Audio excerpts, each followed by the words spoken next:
Hello everyone and welcome back to my channel. So ఇవాళ అయితే creamy and tasty mushroom curry రెసిపీని అయితే మీతో షేర్ చేయబోతున్నాను. ఫస్ట్ అయితే ఇందులో కావాల్సిన ఇంగ్రీడియంట్స్ అన్నీ చెప్పేస్తాను. ఫస్ట్ అయితే మష్రూమ్స్ తీసుకొని ఒక బౌల్లో వేసుకుని వాటర్ పోసి కొంచెం సేపు సోక్ చేసుకోండి. ఎందుకంటే ఇది చూసారు కదా, బ్లాక్నెస్ అంతా మట్టి అనమాట. సో కొంచెం సేపు సోక్ చేసుకున్నారంటే ఈజీగా వచ్చేస్తుంది మట్టి. లేదంటే ఒక 2-3 టైమ్స్ వాష్ చేసుకున్న ప్రాబ్లం లేదు. అండ్ కర్రీలో కావాల్సినవి ఫస్ట్ అయితే టొమాటోస్, ఆనియన్స్ అండ్ కరివేపాకు. అండ్ తాలింపు కోసం ఆవాలు, జీరా, మెంతులు, మినపప్పు అన్ని కలిపి ఒక 1/2 టీ స్పూన్ తీసుకుంటే సరిపోతుంది. దాల్చిన చెక్క, లవంగాలు, యాలుకలు, కాజు, వెల్లుల్లి, అల్లం, ఎండు కొబ్బరి, ధనియాలు ఇవన్నీ మసాలా కోసం కావాలి. మీకు కావాలంటే స్క్రీన్ షాట్ తీసుకోండి. ఒక్క కాజు తప్ప మిగిలిన ఐటమ్స్ అన్ని మనం మిక్సీ పట్టుకోవాలన్నమాట. ఎండు కొబ్బరి అండ్ అల్లం కట్ చేసి వేసుకోవాలి, లేకపోతే మెదగదు. గైస్, ఎవరైనా మన ఛానల్ని సబ్స్క్రైబ్ చేసుకోకుండా చూస్తుంటే ఎవరైనా ఖచ్చితంగా సబ్స్క్రైబ్ చేసుకోండి అండ్ పక్కన బెల్ ఐకాన్ యాక్టివేట్ చేసి పెట్టుకోండి. సో ఇప్పుడైతే మనకు మసాలా కూడా రెడీ అయిపోయినట్టే. ఇందాక మనం సోక్ చేసుకున్నాం కదా మష్రూమ్స్, చూడండి క్లీన్ చేస్తే ఎంత నీట్గా వచ్చేసాయో.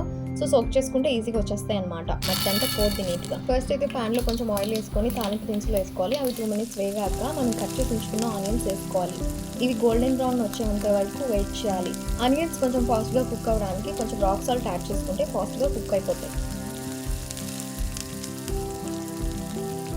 సో ఇప్పుడైతే ఆనియన్స్ గోల్డెన్ బ్రౌన్ కలర్కి కుక్ అయిపోయాయి అనమాట. కొంచెం కరివేపాకు యాడ్ చేసుకొని ఒకసారి మిక్స్ చేసుకోండి. అండ్ దెన్ మనం ఇందాక ఆల్రెడీ చేసి ఉంచుకున్న అల్లం వెల్లుల్లి మసాలా పేస్ట్ ఏదైతే ఉందో అది ఇప్పుడు యాడ్ చేసుకొని ఒకసారి మొత్తం మిక్స్ చేసుకోండి. ఇందులోకి ఇందాక మనం ఆల్రెడీ కట్ చేసి ఉంచుకున్న టొమాటోని యాడ్ చేసుకొని కొంచెం మొత్తం మిక్స్ చేసుకొని అది అట్లా ఉడకనివ్వాలి. ఎంతవరకు అంటే మనకు టొమాటోస్ బాగా కుక్ అయ్యి మసాలా పచ్చివాసన అంతా పోయే వరకు మంచిగా కుక్ అవ్వనివ్వాలి. మీకు మసాలా కుక్ అయిపోయింది అనిపించాక తగినంత కారం, కొద్దిగా పసుపు వేసుకొని మిక్స్ చేసుకోండి. ఆల్రెడీ ఇందాక ఆనియన్స్లో ఉప్పు వేసుకున్నాం కాబట్టి అవసరం లేదు. ఒకవేళ మీకు కనుక సరిపోకపోతే మీరు యాడ్ చేసుకోవచ్చు. సో ఇదంతా ఒకసారి మిక్స్ చేసుకొని తగినంత వాటర్ పోసుకోండి. వాటర్ పోసి మంచిగా మొత్తం అంతా మిక్స్ చేయండి. ఒకవేళ మీకు ఉప్పు కారం కనుక సరిపోకపోతే ఒకసారి యాడ్ చేసుకోండి. వాటర్ యాడ్ చేసాక ఒక 2 minutes అట్లా కుక్ అవ్వనివ్వండి. అండ్ దెన్ మనం ఇందాక క్లీన్ చేసి ఉంచుకున్న మష్రూమ్స్ అయితే ఇప్పుడు యాడ్ చేసేసుకోవాలి. మసాలా కుక్ అయిపోయింది కాబట్టి మష్రూమ్స్ ఫాస్ట్గానే కుక్ అయిపోతాయి గైస్. ఇవన్నీ ఒకసారి మొత్తం అంతా మిక్స్ చేసుకొని అట్లా ఉంచండి ఒక 2 minutes ఇవి కుక్ అయ్యేంత వరకు. ఇవి కుక్ అయిపోయేలోపు ఇందాక మనం పక్కన పెట్టి ఉంచుకున్న కాజుని ఒక పేస్ట్ అయితే చేసుకోవాలి. అప్పటికప్పుడు చేసేసుకుంటేనే టేస్ట్ బాగుంటుంది అనమాట. సో అందుకే ఇందాక కాజు పక్కన పెట్టేసాము. ఇవి అట్లా పక్కన ఉంచేసేయండి. కర్రీ కుక్ అయిపోయేలోపు మనం కాజు పేస్ట్ చేసేసుకుందాము.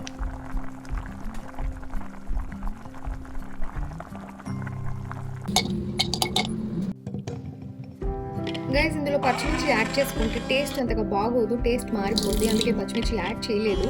సో ఇప్పుడు కాజు పేస్ట్ రెడీ అయిపోయింది మనకి. అండ్ కర్రీ కూడా కుక్ అయిపోయినట్టే ఆల్మోస్ట్. ఇంకా 90% డన్ అయిపోయింది. ఇంకా కాజు అట్లా యాడ్ చేసుకొని ఒక 2 minutes అట్లా ఉండనించి దించేసుకోవడమే అనమాట. సో ఇప్పుడు కాజు పేస్ట్ యాడ్ చేసుకున్నాము. సో ఇప్పుడు మొత్తం అంతా ఒకసారి అట్లా కలిసేలా మిక్స్ చేసేసుకొని ఒక 2 minutes ఉండనిచ్చి దించేసుకోవాలి. మీకు కావాలంటే లాస్ట్లో గార్నిష్గా కొత్తిమీర కూడా యాడ్ చేసుకోవచ్చు. మాకు అంత అవసరం లేదనిపించింది కాబట్టి మేము యాడ్ చేసుకోలేదు. మీకు కావాలంటే యాడ్ చేసుకోవచ్చు, టేస్ట్ కూడా బాగానే ఉంటుంది. సో మన కర్రీ అయితే రెడీ అయిపోయింది. ఇప్పుడు దించేసి ఒక బౌల్లోకి అయితే సర్వ్ చేసేసుకుందాం. గైస్, అసలు నిజంగా మష్రూమ్ కర్రీ ఎంత టేస్టీగా వచ్చిందంటే వేడి వేడి రైస్లో తింటే ఎంత అద్భుతంగా ఉందో తెలుసా. అండ్ చపాతీలో కానీ రోటీలో కానీ అసలు సూపర్గా ఉంటుంది గైస్ ఈ కాంబినేషన్. ఈ రెసిపీని ట్రై చేసి ఖచ్చితంగా టేస్ట్ చేయండి. అండ్ వీడియో నచ్చితే లైక్ చేసి సబ్స్క్రైబ్ చేసుకోండి.